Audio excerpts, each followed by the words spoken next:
to? It's so unfortunate because, it's been Fashion Week this week, so I've had to do a lot of running around for Fashion Week, so I haven't been able to actively be at the protests, but I have had a lot of interaction with people that are, at the actual protest. I've been trying to tweet about it and create some sort of awareness.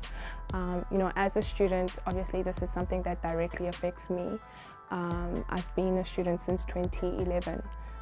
And you get to experience the struggles that people have to go through to stay in school, and it's really sad. We're very judgmental as people, to point fingers at this generation's society problems, but did we ever think of how maybe the reason why we have these problems is because certain resources are not provided, maybe by the government or by institutions?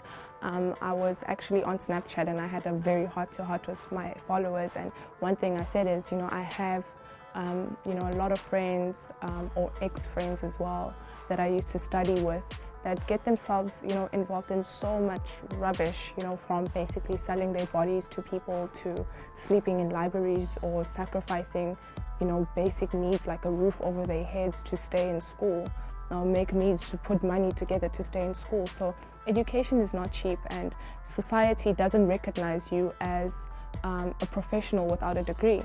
So it's a tough one, because do you do things the right way and find a job at Checkers as a teller, or do you try to really push whatever platforms you have to stay in school and try and make the best of your life?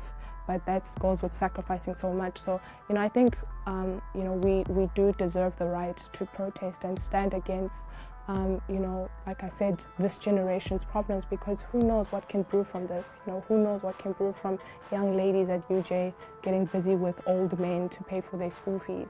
Who knows what can brew from kids having to sleep at libraries and having no food? We've basically resorted to the most terrible things.